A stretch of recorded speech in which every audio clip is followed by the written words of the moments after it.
रामधारी सिंह दिनकर जी की रश्मि रथी में कविता है मनुष्य और सर्प। जी, ये कविता उस समय की है जब पांडव और माता कुंती लाक्षागृह से निकल रहे थे। तभी अर्जुन देखते हैं कि माता कुंती के सामने ही एक सांप आ जाता है और अर्जुन अपनी माँ को बचाने के लिए उस सर्पिणी को लकड़ी से उठाकर बाहर फेंकते हैं। तभी सर्पिणी को प्रसव हो जाती है। उसमें से जो बच्चा रहता है वो अलग गिर जाता है और उसकी माँ किसी जलते हुए लकड़ी पे गिर जाती है, जिससे उसकी मृत्यु हो जाती है।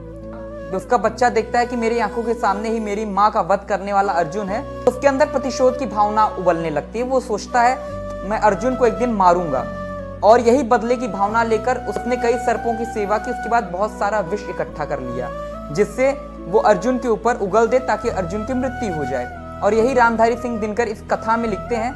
जब कर्ण और अर्जुन का महासंग्राम हो रहा था, जब उन दोनों में आपस में युद्ध हो रहा था, तो अश्वसेन कर्ण के पास आता है और अश्वसेन कर्ण से कहता है कि जितना बड़ा ये आपका दुश्मन है उससे कई बड़ा दुश्मन ये मेरा है, क्योंकि इसने मेरी माँ का वध किया था। मुझे आप अपने तीर में बैठा दें और मैं इसका वध करूंगा। कविता साथियों मैं आपको सुनाता हूँ, बहुत अद्भुत कविता है, अंत तक सुनिएगा, आपको पसंद आएगी।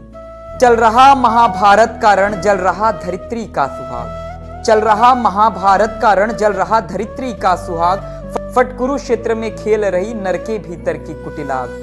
बाजियों गजों की लोथों में गिर रहे मनुज के छिन्न अंग। बह रहा चतुष्पथ और द्विपद के रुथर मिश्र हो एक संग। गत्तुर गैरय सुधर भूधर से लिए रक्त रंजित शरीर। थे जूझ रहे कौन्तेय कर्ण क्षण क्षण करते गर्जन गंभीर। दोनों रणकुशल धनुर्धर नर, दोनों संबल दोनों समर्थ। दोनों पर दोनों की अमोघ थी विशिष्ट वृष्ट हो रही व्यर्थ। इतने में शर के लिए कर्ण ने देखा ज्यों अपना निशंग।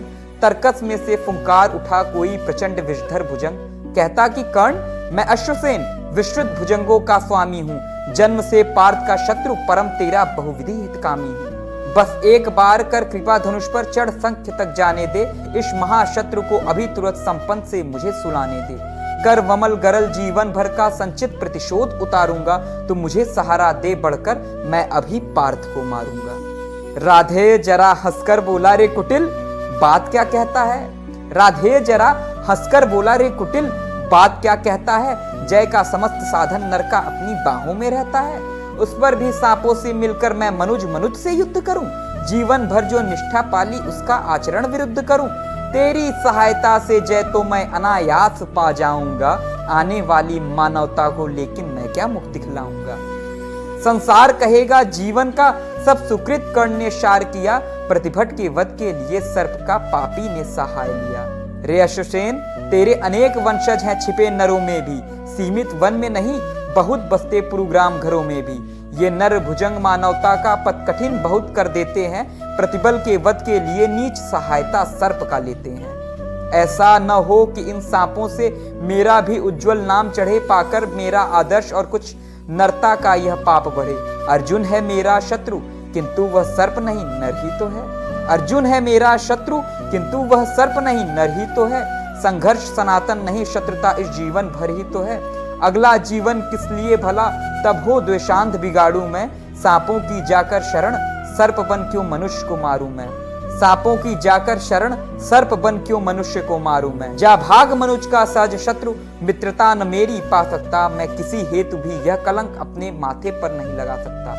अपने माथे पर नहीं लगा सकता। सोचिए ये वो कर्ण था जो युद्ध के दौरान भी एक सर्प का सहारा नहीं लिया। शायद अगर कर्ण सर्प का सहारा लेता तो वो हो सकता था कि अर्जुन का वध हो जाता, लेकिन उसने ऐसा नहीं किया। इसीलिए अर्जुन आज के समय में भी श्रेष्ठ हैं, हर योद्धा में श्रेष्ठ हैं। प्रणाम।